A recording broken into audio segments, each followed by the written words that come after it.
안녕하세요. 저는 지극히 평범한 가정생활을 꾸리며 살고 있는 40대 후반의 여자입니다. 어제 저녁 남편과 오래간만에 맥주 한 잔의 여유를 즐길 수 있는 시간을 가지게 되었는데요. 그 이유는 저희에게도 드디어 웃을 수 있는 날이 찾아왔습니다. 결혼 생활을 하게 된 지 10년밖에 안 되었지만 그동안 참 많은 일들이 있었거든요. 워낙 파도가 심했었기 때문에 버티지 못하고 주저앉을 뻔했던 적이 상당히 많았었습니다. 그래도 정신력이 강했던 남편인지라 어려운 길을 뚫고 헤쳐오다 보니 어느새 밝은 빛을 보게 된 것 같아요. 서로를 바라보며 그동안 고생했다는 말을 주고받는데 갑자기 울컥하더라고요. 정말 서러웠던 적이 많았었거든요. 잡는 자가 이기는 거라고 갖은 수모를 다 당하면서도 이제 10살 된 딸과 함께 남편을 믿고 따라가다 보니 드디어 판세가 정말 뒤집히게 되는 날이 찾아오게 되었죠. 그와 반대로 저희를 항상 이용만 하셨던 형님네는 결국 나락으로 떨어지고 말았습니다. 지금도 아마 땅을 치고 후회하고 있을 테지만 모든 건 자신들이 선택한 결정이었기 때문에 누구를 탓할 수도 없는 노릇이라 아마 피눈물을 흘리고 있을 겁니다. 여러분들께선 저희 가족의 상황을 어떻게 보실지 상당히 궁금합니다. 그래서 사연을 신청하게 된 이유도 어떤 생각을 가지고 계실지 소통을 하고 싶어 글을 올리게 되었어요. 많은 분들과 앞으로 남은 인생을 어떻게 살아가면 좋을지 의견 나누어 주시면 정말 감사하겠습니다. 남편과 결혼을 했을 당시 남편이 운영하는 사업은 문제없이 가파른 상승세를 보이고 있었어요. 그리고 저희보다 먼저 결혼한 형님네도 따로 사업을 하고 계셨지만 원금은 까먹지 않을 정도로 많지 않은 수익을 벌고 계셨습니다. 워낙 차이가 심했었기 때문에 형님이 시기 질투를 많이 하셨고 모이는 날이면 아주버님을 헐뜯는 말을 상당히 많이 하셨어요. 미간이 찌푸려질 정도로 거침없이 뱉어대는 상처되는 말들이 듣기 거북할 정도였습니다. 결국 너무 지나치다고 생각하신 시부모님께서 한 소리 하게 되셨죠. 얘 큰애야, 너는 어쩜 한마디 하는 말도 가시가 왜 이렇게 많은 거야? 내 앞에서 태곤이를 계속 깎아내리면 듣는 내가 기분이 좋겠니? 입 밖으로 나오려는 말도 한번 생각하고 뱉어야지. 도대체 뭐가 불만이야? 너희들 먹고 살기 힘든 것도 아니잖아. 먹고 살기 힘들지는 않지만 그렇다고 풍족하게 사는 것도 아니잖아요. 도련님은 요즘 난리도 아니라면서요? 돈을 긁어가신다는데 우리는 매달 투자한 만큼의 원금은 적자 안 보려고 발버둥 치고 있으니 이게 사는 건지 모르겠어요. 매일 같은 시간 쓰는 건데 우리가 이 모양 이 꼴이면 그건 당연히 태인이 아빠가 능력 부족 아니겠어요? 그래서 한탄 좀 하는 건데 그게 뭐 어때서요? 저는 입만 닫고 살아야 하는 건 아니잖아요? 그럼 이런 얘기 어디에서 하라는 거예요? 가족 말고 다른 사람들에게 터놓고 말하는 건 쪽팔린 거잖아요. 사람답게 살고 싶은 게 이렇게까지 힘든 건 줄 몰랐었네요. 차라리 이럴 거면 그냥 혼자 인생 즐기면서 사는 건데. 도련님은 다음 달에 해외여행 간다고 하셨죠? 좋겠어요. 돈을 어디에다 써야 할지 고민하고 있을 테니까요. 형수님, 저희 부모님 앞에서 말은 가려서 하시는 게 좋겠어요. 그리고 형이 노력 안 하는 것도 아니고 거의 매일 밤새워서 회사 운영하고 있는데 뒤에서 고생한다는 말 한마디 해주기는커녕 이런 식으로 사람을 깎아내리면 형이 일을 할 수 있는 능률이 오르겠어요? 뭐든지 삼박자가 맞아야 치고 올라갈 수 있는 거지. 혼자서 죽어라 발버둥 친다고 해서 잘 되는 거 아니에요. 그런데 제가 봤을 때 형은 회사에 대한 애착이 상당히 강한 것 같은데 형수님은 뭐 하세요? 형이 벌어오는 돈으로 지인분들과 카페에 앉아서 수다나 떨고 분위기 탔다 싶으면 형수님이 저녁까지 전부 사지 않아요? 그러면서 열심히 일하고 들어온 저희 형한테 고생했다는 말 한마디 안 하시고 얼굴 보자마자 헐뜯으려 하시니 회사가 커질 수 있겠냐고요. 형수님이 뒤에서 내조를 잘해야 회사가 잘 커가지 않겠어요? 그렇게 불만이 많으시면 뭐하러 같이 붙어 사세요? 그냥 이혼하시는 게 좋겠네요. 듣고 있던 남편은 결국 참고 있던 감정이 터지고 말았는지 모두가 모인 자리에서 형님에게 막말을 퍼붓기 시작했어요. 거침없이 얘기하는 남편의 일침에 얼굴이 빨갛게 돼선 함께 섞이기 싫다며 자리에서 일어나더니 결국 집으로 돌아가셨습니다. 아주버님은 아무 말 없이 고개를 푹 숙인 채 술만 연거푸 넘기셨어요. 남편은 두 분이 이혼하길 원하고 있었어요. 하지만 아주버님은 자식에게 상처를 주고 싶지 않다며 자기가 부족해서 그런 거라고 형님을 감싸주고 계셨습니다. 집안의 가장으로서 성공하지 못한 삶을 자기 아내와 자식에게 물려주고 싶지 않다는 건 잘 알겠지만 그래도 매번 불만을 가지고 계신 형님은 좀 심한 것 같았어요. 그래서 시부모님께서도 이혼에 대해 진지하게 생각해 보는 게 좋을 것 같다고 심각한 분위기로 얘기하셨습니다. 그렇게 형님이 없는 자리에서의 식사 자리는 오히려 편하게 느껴졌고 남편과 아주버님은 각자의 사업에 대해 서로 긴 대화를 주고받았습니다. 시부모님은 피곤하셨는지 먼저 시댁으로 들어가셨어요. 외식한 곳이 그래도 시댁과 가까운 곳이라 걸어서도 충분히 갈 수 있는 곳이었죠. 그렇게 몇 시간 정도 좀 더 대화를 나눈 뒤 각자의 집으로 돌아갔는데 남편은 집에 도착해서도 계속해서 한숨을 쉬고 있었습니다. 아무래도 자기 형의 일이 잘 풀리지 않아 걱정돼서 그런 것 같아 보였어요. 그런데 저와 잠시 대화를 하고 싶은지 소파에 앉아보라며 어렵게 고민거리를 꺼내 놓았습니다. 자기야, 아까 형이랑 많은 대화를 나눴었잖아. 그런데 말 못할 고민이 많더라고. 아무래도 회사 운영하는데 자금 순환이 생각보다 어려운 것 같아. 여유 자금도 없어서 조금씩 적자를 보고 있는 상황이고 대충 말을 들어보면 어느 정도 가능성은 있어 보이는 사업인데 안정권에 들어갈 때까지 여윳돈이 좀 있었으면 좋겠다더라고. 솔직히 나도 당신 만나기 전부터 사업이 잘 됐던 건 아니었어. 막 시작한 사업에 나를 좋게 본 대표님들이 투자 지원을 해주셔서 이렇게 성공할 수 있었던 거야. 그래서 내가 하고 싶은 말은 경혜 사업이 잘 될 수 있게 우리가 어느 정도 안정될 때까지 투자한다고 생각하고 금전적으로 지원을 해주면 어떨까 싶은데 나 혼자 결정할 문제도 아니잖아. 당신은 어떤 생각을 가지고 있는지 궁금하기도 해서.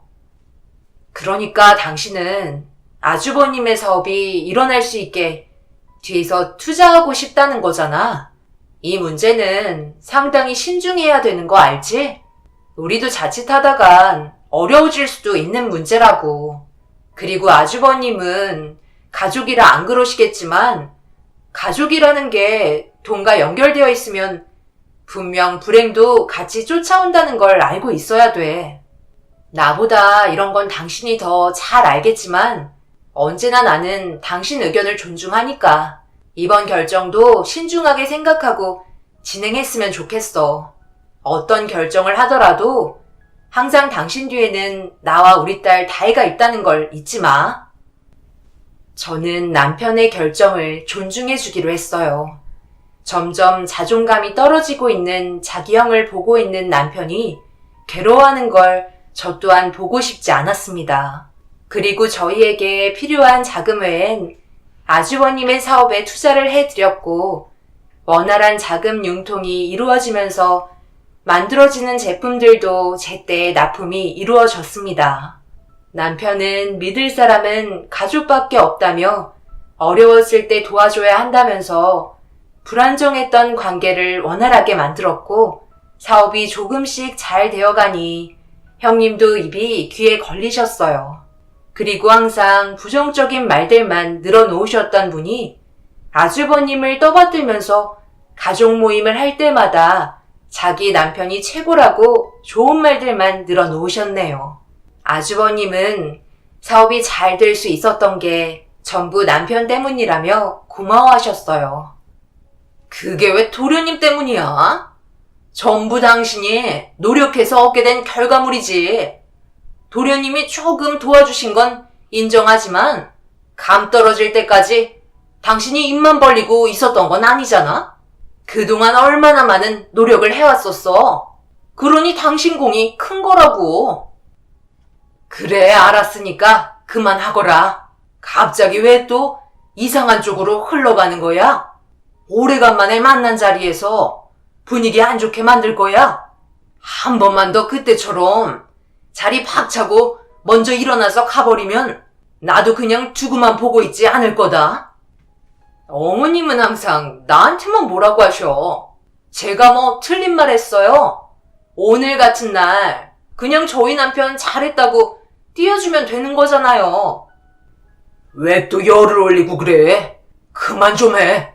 어찌됐든 이렇게까지 사업이 잘 될 수 있었던 건 금전적으로 도움을 많이 준 승주 덕이 크다고. 우리가 그동안 자금이 많이 모자라서 상당히 힘들었잖아. 그걸 뚫어준 게 승주인데 고맙다는 말 한마디 하는 게 그렇게 힘들어? 당신은 하나부터 열까지 자기보다 잘 되는 사람이 있으면 상당히 열등감 느끼더라. 모이기만 하면 형님의 시기 질투를 들어야만 했고 그 모습을 지켜보고 있던 저는 참 한심하게 느껴졌어요. 왜 이렇게 삶을 힘들게 만들어 가시는지 형님의 인생이 답답하기만 했어요. 만날 때마다 이런 식으로 분위기가 만들어지니 날이 가면 갈수록 모이는 것도 꺼려지게 되더라고요. 모든 게 자기 중심적으로 돌아가야만 기분이 풀어지다 보니 형님의 비위를 마치는 것도 하나의 숙제처럼 느껴지기 시작했어요. 그래도 인상 쓰면서 아주버님을 헐뜯는 말을 가족 앞에서 하는 것보다 좋은 말만 하려는 모습이 그나마 보기 좋아 아무 말 하지 않고 넘어갔습니다. 저도 할 말은 많았지만 제가 입 밖으로 불만을 뱉는 순간 그동안 위태롭게 가족관계를 유지해왔던 것들이 전부 무너지게 될 거라는 걸 알고 있었기 때문에 조용히 입을 닫고 있었어요. 그런데 동서는 할 말이 그렇게 없어? 표정은 나에 대해 상당한 불만이 많은 것 같은데. 하고 싶은 말 있으면 해봐. 제가 무슨 할 말이 있겠어요. 저는 지금처럼 시간 될 때 서로 얼굴 볼 수 있는 것만으로도 좋은걸요? 형님도 그렇죠? 당연한 거 아니야? 나도 아버님, 어머님 건강하게 잘 지내고 계신 모습 보려고 나온 건데 동서는 내가 그렇게 안 보이나 봐? 네? 저는 그냥 저와 같은 생각을 가지고 계시지 않냐고 여쭤본 건데요. 다른 쪽으로 오해하지 마세요. 저 잠시 화장실 다녀올게요. 형님은 제가 한 말에 갑자기 예민하게 받아들이려 하길래 급하게 상황을 정리해야 할 것 같아 자리를 피해야만 했어요. 그렇게 한숨 돌린 뒤 멀리에서 분위기를 살펴보니 서로 웃고 떠드는 모습을 확인하게 되었고 그제서야 숨을 돌릴 수 있었어요. 저도 웃는 얼굴로 자리에 앉았고 다행히도 그날은 그나마 모임을 한 날 중에 제일 무난하게 마무리할 수 있었습니다. 그날 이후 아주버님의 사업은 점점 더 확장이 되었고 남편이 투자했던 금액도 전부 돌려받을 수 있었어요. 그리고 5년 정도 시간이 지난 이후부터 아주버님의 사업은 저희와는 비교도 안 될 정도로 상당히 커지게 되었습니다. 그와 반대로 저희는 점점 제자리 걸음만 하게 될 뿐 더 나아가질 못하고 있었어요. 그 이유는 경쟁 업체도 많아지긴 했지만 다른 사업자들이 단가를 많이 낮추게 되면서 저희와 오랜 시간 거래를 했던 분들까지 다른 업체로 발길을 돌렸습니다. 하나 둘 계약했던 업체들이 빠지게 되면서 조금씩 사업장을 줄여나갔고 대처해야 할 다른 방법을 찾아야만 했어요. 싼 게 비지떡인데 품질로 승부를 보려던 저희의 생각과는 전혀 다른 방향으로 흘러가게 되었죠. 그리고 시간이 갈수록 남편이 술잔을 드는 날도 많아졌어요. 제가 해결해주지 못할 고민거리들이 많다는 걸 알 수 있었습니다. 저는 언제나 뒤에서 응원을 해주는 것 외엔 할 수 있는 게 없었어요. 사무실에서 제가 할 수 있는 것들은 많지 않았기 때문에 다른 방법이 나올 때까지 묵묵히 기다려 주었습니다. 남편은 다른 업체와 다르게 그래도 묵묵히 한 길만 팠어요. 단가를 낮추는 만큼 품질에 영향을 많이 주기 때문에 사업을 줄여도 언젠가 다시 우리에게 기회가 올 거라고 믿고 있었습니다. 하지만 등을 돌린 업체들은 다시 돌아오지 않았어요. 요즘 사업이 힘들어졌다며? 계속 이대로 유지하려는 거야? 그러다 큰일 날 것 같은데. 일단 숨을 돌리는 게 좋지 않겠어? 나 살자고 품질 낮은 제품을 팔 수는 없잖아. 그건 나중에 나에게 다시 되돌아올 게 뻔하다고. 그래도 지금은 우리를 믿고 거래하시는 분들이 몇 분 계시니까 그거 보고 가야지. 사업은 나중에 다시 일으키면 되는 거야. 형은 요즘 아주 잘 나간다며? 잘 나가긴. 나도 지금은 유지만 하고 있는 중이거든. 사업을 너무 크게 벌려놔도 관리하는 것도 힘들 것 같아서 지금은 정책이야. 그런데 너희 영수는 잘 알지도 못하면서 잘 될 때 멈추지 말라고 뒤에서 나를 계속 밀어붙이네. 운영은 형이 하는 거니까 형수님 말 들을 필요는 없지. 나중에 문제 생기면 전부 다 형 탓으로 돌릴 게 뻔하다고. 그래, 알았어. 내 걱정은 하지 말고 언제나 도움 필요하면 전화해. 언제나 도와줄 수 있으니까. 남편과 거실에 앉아 앞으로 어떻게 해야 할지 몰라 고민을 하고 있는데 아주버님께 전화가 왔어요. 아무래도 자기 동생이 어려워진 상황을 뒤에서 보고만 있을 수는 없었는지 힘들어지면 도움을 주려 생각하고 계신 것 같아 너무 고마웠어요. 이래서 가족이 곁에 있어야 한다는 걸 그날 뼈저리게 느꼈죠. 남편과 아주버님의 관계는 누가 봐도 좋아 보였습니다. 그런데 아주버님이 전화를 끊자마자 형님이 저에게 전화를 걸어오더라고요. 그때 느낌이 별로 좋지 않았습니다. 그리고 전화를 받자마자 예상했던 대로 수화기에 불이 날 정도로 저에게 막말을 퍼붓기 시작하셨어요. 동서, 설마 우리한테 손 벌리려는 건 아니지? 이 일에서 그이가 사업을 확장하지 않고 멈추고 있었던 거구만. 형님, 무슨 말을 하시는 건지 못 알아듣겠어요. 천천히 좀 얘기해 주시면 안 될까요? 저희가 갑자기 손을 벌린다뇨. 내가 그이 옆에 있었는데 요즘 사업이 힘들다며. 그래서 사업도 줄이고 있는 중이라면서? 돈 버는 게 당연히 쉬운 게 아니지. 그렇다고 우리가 힘들게 모아둔 돈을 동손에 줄 필요는 없잖아? 예전에 투자받은 금액은 전부 돌려준 걸로 알고 있는데, 그럼 우리도 신세진 거 없는 상황인데 굳이 도와줄 필요는 없잖아? 원래 인생이 그래. 올라가는 게 있으면 내려가기도 하는 거야. 나랑 그이가 이혼하는 거 보고 싶지 않으면 절대로 돈 얘기는 하지 않았으면 좋겠어. 도련님이 서운해할까봐 동서에게 전달한 거니까 잘 돌려서 얘기하도록 해. 입에 풀 칠할 정도만 벌면 되는 거지. 너무 욕심 부리지 마. 그러니까 이런 걸 당하는 거잖아. 정말 혼자 북치고 장구치고 다 하시네요. 저희가 도와달라고 한 적도 없고 돈 얘기 꺼낸 적도 없는데 뭐가 두려워서 먼저 전화하셨어요? 돈 빌려달라는 말이 그렇게 두려워요? 그동안 힘들게 모은 재산 저희가 뺏어갈까 봐요? 아니면 돌려받지 못할 것 같아서 그런 거예요? 가족끼리는 원래 돈 거래하지 않는다지만 도움을 주고받을 수는 있는 거잖아요. 그게 가족 아닌가요? 형님은 도대체 가족을 뭘로 생각하시는 건데요? 그냥 가끔 만나 식사나 하면서 자기가 얼마나 잘 살고 있는지 입이 근질거려 자랑하려고 하시는 거예요?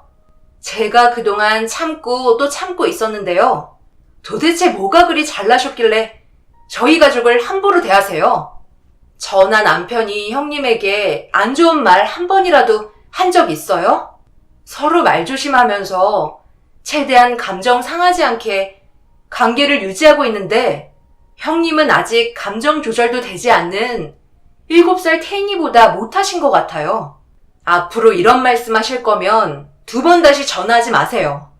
그동안 저희를 어떻게 생각하고 계셨으면 상처되는 말을 서슴없이 할 수가 있는 거죠?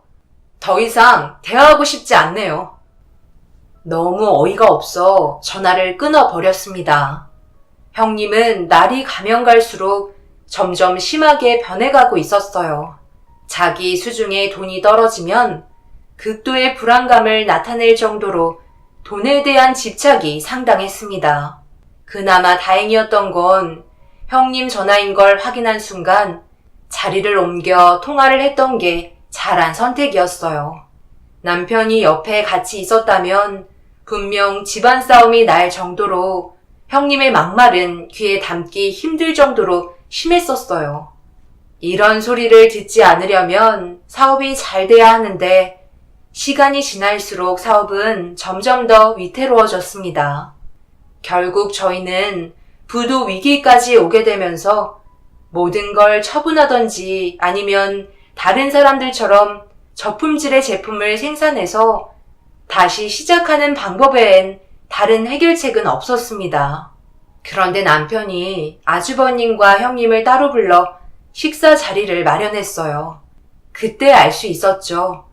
회사에 엄청난 위기가 찾아왔다는 것을요. 형님은 저희가 만나자고 했을 때부터 기분이 좋지 않았는지 식당을 들어올 때부터 인상을 쓰고 계셨습니다. 하지만 남편은 아주버님께 도움을 요청했어요. 형, 나한테 저번에 전화해서 도움이 필요할 때 말하라고 했잖아. 여기까지 안 왔으면 했는데 정말 미안해. 우리 회사가 지금 거의 부도 직전이라 형의 도움 없이는 직원들 월급도 줄 수 있는 형편이 못 돼. 조금의 시간이라도 벌 수 있게 당분간 도와줄 수 없을까? 내가 나중에 꼭 갚을 테니까 그렇게 해줄 수 있지? 지금 사정이 너무 어려워서 그래. 결국 여기까지 오게 됐구나. 그러니까 일단 살고 보자고 했잖아. 그런데 이거 어쩌냐? 형도 지금 너한테 빌려줄 자금이 남아있지 않아. 조금 더 일찍 말하지 그랬어. 내가 이번에 괜찮은 위치에 땅을 사서 그곳에도 사업 확장을 하고 있거든. 그리고 그때 전화한 건 그냥 네가 어느 정도까지 왔는지 궁금해서 인사차 물어본 거지. 내가 정말 너를 도와줄 거라 생각했어? 지금 해야 될 일이 얼마나 많은데 확실하지도 않은 너의 미래에 내가 왜 투자를 해야 돼? 우리 집안까지 말아먹을 작정이냐? 형, 갑자기 그게 무슨 말이야? 저번이랑 말이 다르잖아. 분명 나 도와주기로 했었으면서 이제 와서 말을 바꾸면 어떡해? 또 얘기해줘야 돼? 네가 어느 정도까지 무너졌는지 궁금해서 전화한 거라고. 나보다 잘 나간다고 항상 잘난 척했던 너를 볼 때면 내가 얼마나 이가 갈렸는지 알아? 너 때문에 과거에 정신적으로 많이 힘들었던 거 생각하면 정말 화가 난다. 항상 그랬어. 부모님한테도 비교당하고 하나뿐인 마누라한테까지 비교당하는데 내 자존심이 얼마나 깎여 내려간 줄 알아? 지금 나한테 도움을 요청하려고 온 것 보면 이제 끝났다고 보면 되겠네. 길거리에 주저앉으면 입에 풀칠할 정도의 끼니는 해결해 줄 수 있으니까 그때 다시 연락하도록 해. 이제야 내 속이 후련하다. 오늘은 기분 좋은 날이니까 음식은 먹고 가라. 형이 살게. 이 정도는 해줘야 형 소리 듣지 않겠어? 여보, 우리는 다른 곳에서 분위기 즐기는 게 좋겠지? 같이 겸상하는 건 좀 그렇잖아. 아주버님의 돌변한 모습에 저와 남편은 입을 다물지 못했었어요. 그동안 발톱을 숨기고 계셨는지 제일 어려울 시기에 저희를 도와주지 않았고 더 깊은 곳으로 떨어지게 밀어붙였습니다. 남편은 전혀 예상하지 못한 아주버님의 낯선 모습에 많이 당황한 것 같았어요. 저 또한 그동안 봐왔던 아주버님의 모습이 아니라서 남편에게 어떤 식으로 접근을 해줘야 할지 몰랐고 계산을 하고 식당을 나가는 아주버님을 바라보고 있던 남편의 얼굴에 눈물이 흘렀습니다. 그리고 결국 아무런 도움을 받지 못해 회사는 부도가 나게 되었고 빚더미를 안게 되었지만 남편은 멈추지 않았어요. 낮에는 건설 현장에서 일당직으로 일을 했고 저녁에는 대리운전과 우유 배달까지 하면서 다시 재기하기 위해 발버둥을 쳤습니다. 그런데 남편은 부도가 난 이후 계속해서 잠을 자지 못해 결국 과로로 쓰러지게 되었고 제가 남편을 대신해 돈을 벌어야만 했어요. 그리고 형님이 이 소식을 듣곤 병원을 찾아오셨어요. 얼마나 궁금했으면 들어오자마자 걱정부터가 아닌 어떤 상황인지 살피셨네요. 여긴 어쩐 일이세요? 저희가 연락도 하지 않았는데요. 계속 추락하고 있는 모습이 궁금해서 찾아오신 거예요? 무슨 말을 그리 섭섭하게 해? 당연히 걱정돼서 왔지. 집안의 가장이 무너지면 그건 정말 끝인 거잖아. 일단 동서가 급한 대로 일을 해야 되겠네. 삶이 원래 그래. 잘 나갈 때 조심해야 되는 거야. 분명 한번 꺾이게 되는 일이 생기거든. 지금 딱 동서네가 그 시점인 것 같다. 언젠가 다시 일어날 수 있겠지. 하지만 내가 봤을 때 재기는 불가능할 것 같네. 도련님이 약간 뇌출혈도 있어서 꽤 많은 시간 동안 병원 신세를 져야 한다며? 그래서 내가 조금의 도움이라도 주려고 찾아온 거야. 다혜를 우리가 보살펴 주도록 할게. 그래도 삼시세끼 걱정하지 않게 해줄 테니까 동서는 일하는 것만 집중해. 빚이 어마어마하잖아. 도움 필요 없어요. 제가 알아서 할 테니까 다 보셨으면 그만 돌아가세요. 그리고 2번 다시 찾아오지 마세요. 얼굴 보고 싶지 않거든요. 아이고, 우리 동생 결국 병실에 누워버린 거야? 여보, 내가 그냥 도와줄 걸 그랬나? 이러다 정말 세상 떠나면 어쩌냐? 사람 목숨이 그렇게 쉽게 끊어지는 줄 알아?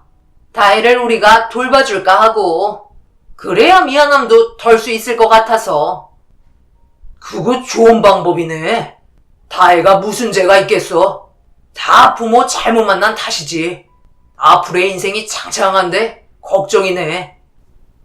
아주버님과 형님의 가식적인 모습들은 소름이 돋을 정도였어요. 결국 너무 화가 치밀어 올라 병실에서 소리를 지르고 말았고 그제서야 2분은 병실에서 나갔습니다. 어쩌다가 저희 가족이 이렇게까지 되어버린 건지 계속해서 안 좋아지는 상황들에 결국 힘들게 버티며 부여잡고 있던 정신줄을 놓게 되면서 눈물을 흘리고 말았습니다. 아주버님도 믿을 사람이 가족밖에 없다고 하셔놓곤 일이 벌어지니 등을 돌려버린 모습에 있는 정까지 떨어져 버렸습니다. 시부모님께서 이 사실을 알고 난리를 친 적이 있었지만 형님이 옆에서 아주버님을 조종하며 시부모님과도 등을 돌리게 만들었어요. 결국 돈 때문에 모두와 연락을 끊어버린 거였죠. 그날 이후 2번 다시 얼굴 보고 싶지 않았지만 또 한 번 일이 터지고 말았습니다. 엄마, 갑자기 그게 무슨 말이에요? 다혜가 없어졌다니. 분명 학교 끝나고 엄마가 데려가기로 했었잖아요. 그게 한 10분 정도 늦었는데 하도 안 나오길래 선생님한테 전화해 보니까 이미 다 하교했다고 하길래 네가 다른 사람에게 맡겼나 했지. 그래서 전화한 건데 일을 어쩌냐? 지금 여기로 와줄 수 있겠어? 누가 데려간다는 연락은 받은 것도 없고? 제가 엄마 말고 누구와 연락을 하겠어요. 지금 저는 정신없이 일을 하고 있었는데요. 일단 경찰에 전화하는 게 좋겠어요. 갑자기 사라진 다혜를 찾기 위해 곧바로 경찰에 전화를 걸어 도움을 요청했어요. 그리고 회사에 사정을 얘기한 뒤 급하게 택시를 타고 학교에 도착을 했습니다. 온 동네가 떠나갈 정도로 다혜의 이름을 외쳐 부르며 찾아다녔지만 제 앞에 나타나지 않았어요. 그런데 그 순간 형님에게 전화가 오길래 병실에서 나눴던 대화가 스쳐 지나갔네요. 그리고 예상했던 대로 형님네가 다혜를 데려간 거였고 밥 한 끼 먹이려 데려왔다며 아무렇지도 않게 말하길래 화가 머리끝까지 올라와 버린 저는 수화기에 대고 입에 담지 못할 말들을 퍼부으며 가만두지 않겠다며 형님네로 향했습니다. 그렇게 집에 도착을 하니 현관문이 살짝 열려 있더라고요. 그래서 급하게 신발을 벗고 들어가려는데 형님의 충격적인 말을 듣게 되었어요. 배고파? 그럼 밥 좀 주세요 하고 두 손을 벌려야지. 그래야 남의 집에서 밥을 얻어먹을 수 있는 거야. 좀 더 큰 목소리로 불쌍하게 요청을 하라니까. 이래선 다혜 너한텐 찬밥 한 덩이조차 아깝겠다. 계속 두 손 벌리고 있어. 더 간절하게 눈물도 좀 흘리고. 아직 배가 덜 고픈가 보구나. 안 되겠다. 큰엄마는 다혜 너한테 밥을 줄 수 없을 것 같아. 그냥 앞에서 먹는 거나 구경해라. 이게 지금 뭐 하는 짓들이야? 애를 앞에 두고 지금 뭐라고? 내 딸이 거지야? 나한테 말도 안 하고 지금 내 딸을 데려가? 다혜 너 손 내려. 시킨다고 그걸 하고 있으면 어떡해? 정말 그렇게 안 봤는데 인간 이하의 짓들을 하고 있네. 너희들이 앞으로 얼마나 잘 살아갈지 모르겠지만 분명 그 끝이 있다는 걸 명심해. 너희 입에 들어가는 캐비어가 사치였다는 걸 분명 알게 될 거야. 저는 딸을 데리고 급하게 집으로 돌아왔어요. 제 자식을 건든 건 절대 해선 안 될 행동이었고 결코 용서해 줄 수 없었습니다. 너무 화가 치밀어 올랐는지 집에 와서도 분노를 가라앉히지 못했어요. 형님에게 뺨을 수십 차례 올려붙여도 시원치 않았지만 그렇게 하는 순간 제가 지는 것 같았고 똑같은 인간 이하에 취급받는 게 싫어 꾹 참고 있었어요. 그러다 보니 분출을 하지 못해서 그런지 다혜를 보며 오열을 하고 말았습니다. 그런데 그 순간 초인종이 울렸고 눈물을 훔치며 현관문을 열었는데 저에게 속달 우편 한 통이 배달이 되었길래 뭔가 싶어 봉투를 뜯어 내용물을 확인해 봤어요. 그리고 곧바로 시모에게 전화를 걸었습니다. 어머님, 이게 뭐예요? 저에게 왜 이런 걸 주신 거예요? 제가 이걸 가지게 되면 아주버님 집안이 어떻게 될 건지 아시잖아요. 그래서 너한테 준 거야. 나는 도저히 이런 걸 보며 살 수 없겠다. 그런데 차마 내 손으로 태곤이를 끌어내릴 수가 없을 것 같아 너한테 넘겨준 거야.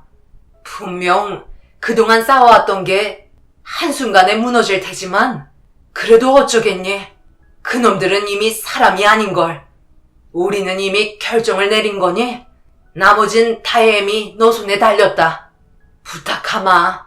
결과가 어찌 될지 모르겠지만 이렇게 사는 건 아닌 것 같다. 저에게 배달된 속달 우편 한 통에는 엄청난 내용이 담긴 증거물이었고 경찰에게 알리는 순간 아주버님의 회사는 나락으로 떨어질 게 확실했어요. 알고 보니 시모는 아는 지인 아들이 아주버님의 회사에 소개로 들어가 근무를 하고 있었는데 일이 터진 거였죠. 정상적인 제품을 만들어서 판매를 해야 하는 게 당연하지만 돈을 많이 벌게 되면서 더 큰 수익을 내기 위해 적합하지 않은 것들을 섞어 인체에 해로운 제품을 만들어 소비자에게 판매가 되고 있었어요. 지인 아들은 잘못된 행동인 것 같다고 얘기했지만 사장의 말을 듣지 않는 것에 대해 화가 났는지 기계가 작동되고 있는 공장에서 몸을 밀쳤고 그 순간 발을 헛디뎌 추락사고를 당하고 말았습니다.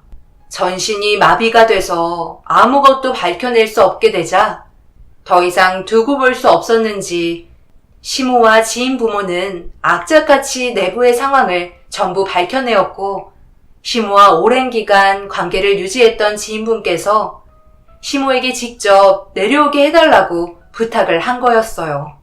하지만 시모는 자신의 손으로 제자리로 돌려놓기에는 마음이 약하셨는지 그동안 저희에게 했던 행동들을 전부 알고 계셨던 시모는 제가 행동으로 옮겨주는 게 좀 더 수월할 것 같아 저에게 대신 부탁을 하게 된 거였습니다. 사고 당시의 내용들과 내부 기밀의 자료들을 손에 쥐고 많은 생각을 하고 있는데 저는 딸의 행동을 보고 곧바로 경찰서로 향했어요. 다혜가 전신 거울 앞에서 형님이 시켰던 행동을 연습하고 있었습니다. 우편의 내용을 보고 있을 때 잠시 가라앉았던 분노가 다혜의 행동에 다시 치솟아 올랐고 그렇게 경찰서에 찾아가 아주버님의 회사에 대해 고발을 하게 되었어요. 그리고 결국 모든 사실이 밝혀지게 되면서 아주버님의 회사는 순식간에 무너지고 말았습니다. 한순간에 모든 걸 잃게 되었던 거죠. 제가 내부 기밀을 가지고 있을 거라곤 전혀 생각하지 못했는지 전부 거짓이라고 발을 빼려 했지만 이미 늦은 상태였어요. 거기에 더해 근무를 하던 사람들의 임금 또한 제대로 지불하지 않고 계속해서 다음 달로 이월에 그만두지 못하게 이용한 것도 밝혀지게 되었습니다. 한순간에 판세가 정말 뒤집히게 된 거였어요. 결국 본인들이 길거리에 나앉고 말았죠. 시부모님도 받아주지 않으셨고 저희도 받아주지 않았어요. 그런데 남편이 몸을 회복하게 되면서 좋은 소식이 들려왔습니다. 저희와 계약을 했던 업체분들에게 전화가 와선 저희 제품을 찾기 시작했어요. 장비에 들어갈 부품들이 오래 쓰지도 못하고 분량이 많아 장비에까지 문제가 생겼다며 품질이 좋았던 저희 제품을 요청하는 업체가 다시 돌아와 달라며 남편에게 희망을 안겨주었습니다. 이 소식을 듣게 된 시부모님과 저희 부모님께서 모든 재산을 동원해 다시 사업을 일으킬 수 있게 도와주셨어요. 그리고 믿었던 만큼 좋은 결과가 찾아오기 시작했습니다. 시간이 지나면 지날수록 계약을 끊었던 업체분들이 다시 돌아왔고 저희는 예전만큼은 아니지만 다시 제자리로 돌아갈 수 있게 되었어요. 그리고 이 소식을 듣게 된 아주버님과 형님이 저희 집에 찾아왔어요. 동서, 내가 미안해. 지금 생각해보니 동서에게 그동안 상처를 너무 많이 준 것 같아. 우리 다시 예전으로 돌아갈 수 있을까? 왜 가족이겠어? 어려울 때 도와주는 게 가족이잖아. 우리는 미련했지만 승주 너는 현명하잖아. 우리 좀 도와줘. 태인이 살 빠진 것 봐. 요즘 제대로 먹지도 못해서 영양실조 걸릴까봐 너무 걱정이다. 한 끼 정도는 줄 수 있잖아. 그렇게는 할 수 없을 것 같아요. 태인이 너는 들어와. 가서 밥 먹어. 너희 부모님은 잘못을 해서 같이 들어올 수 없어. 그리고 2번 다시 찾아오지 마세요. 저희에게 했던 행동들 기억 안 나세요? 형님이 다혜에게 밥 좀 달라고 손 벌리라고 했던 그때를 저는 아직까지도 잊지 못해요. 그때 아주버님 뭐하고 계셨죠? 옆에서 웃고 계셨잖아요. 저는 당신들과 똑같은 사람이 아니기 때문에 태인이한테 밥은 먹이고 보낼 테니까 밖에서 기다리세요. 자신들이 했던 행동에 대해 제발 뉘우쳤으면 좋겠네요. 저는 태인이에게 맛있는 저녁 한 끼를 차려주곤 다시 돌려보냈어요. 그리고 2번 다시 연락을 하지 않았습니다. 그날 이후 아주버님과 형님은 결국 이혼을 하게 되었고 지금도 아주버님은 시부모님께 용서를 구하고 있습니다. 남편도 절대 받아주지 않겠다고 하네요. 과거에 받았던 상처는 평생 기억에 남을 것 같습니다. 여러분들께선 저희 가족의 사연을 듣고 어떤 생각이 드셨나요? 앞으로 어떻게 행동을 하면 좋을지 많은 의견을 듣고 싶습니다. 가족이란 서로가 힘들 때 옆에서 힘이 되어주고 도움을 주는 게 가족이지 헐뜯고 내치는 건 가족이 아닙니다. 여러분들께선 언제나 관계를 잘 유지하시기 바랄게요. 먼 훗날 도움을 받게 될지도 모르니까요. 제 사연을 들어주신 분들, 오늘도 가족들과 행복한 시간 많이 만드시길 바랍니다. 감사합니다.